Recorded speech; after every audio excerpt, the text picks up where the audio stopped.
Okay, today we're going to do another one. So lots of examples. If you haven't noticed, there are lots of examples we do, and that's because you've got to practice, okay?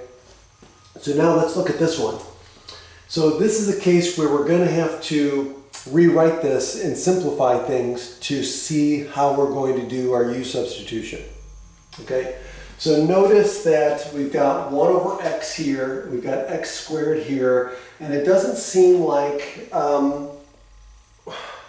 we're not going to be able to do anything with this. But if we rewrite this, for example, I'm going to simplify this. I'm going to write this as x to the negative 1. And I'm going to bring this up to the numerator. Why? Because it will give me another negative exponent. Okay, so let's do that first. Again, so some of this is just trial and error on your part that you're going to have to just see if something works.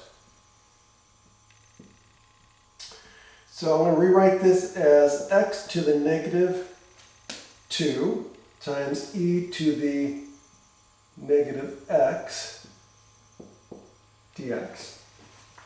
Okay, so now,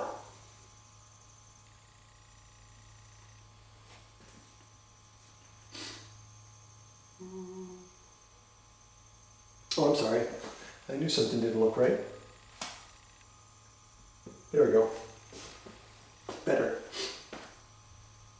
Okay.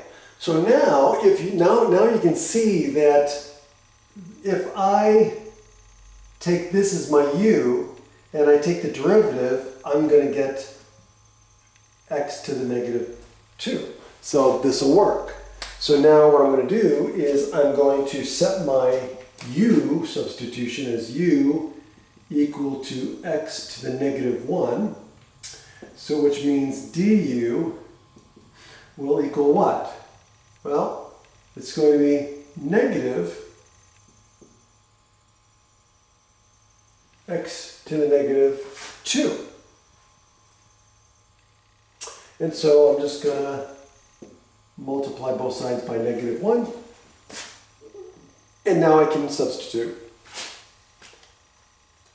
And again, I need to make sure I change my limits of integration. So I'm going to write this as, so when x is 1, u is going to still be 1. When x is 2, u is going to be what? 1/2. Okay? And so now this is going to become negative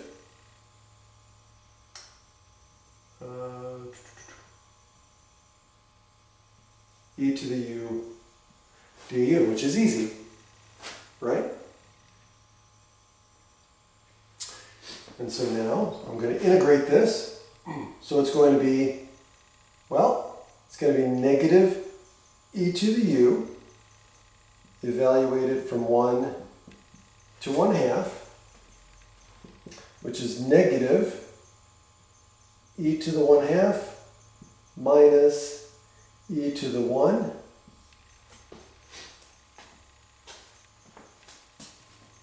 and so this just gives us what?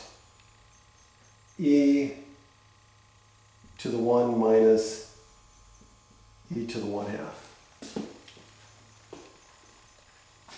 Okay. Any questions? Good, no questions. Okay, now, if you wanted to, again, it's e to the 1, so if you want to, oops, this would just be written as e minus the square root of e. Okay, so let's give you one. So here's one for you. So we've got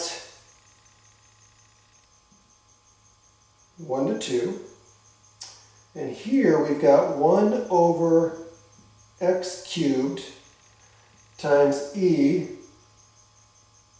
to the 4 times x negative 2 dx. So try that one, and again, if you get stuck or if you got an answer and you want to see if you got it right, reach out to me. That's it. So that finishes up exponential functions. So next time we're going to start looking at integrals and antiderivatives involving logarithms. Have a great day.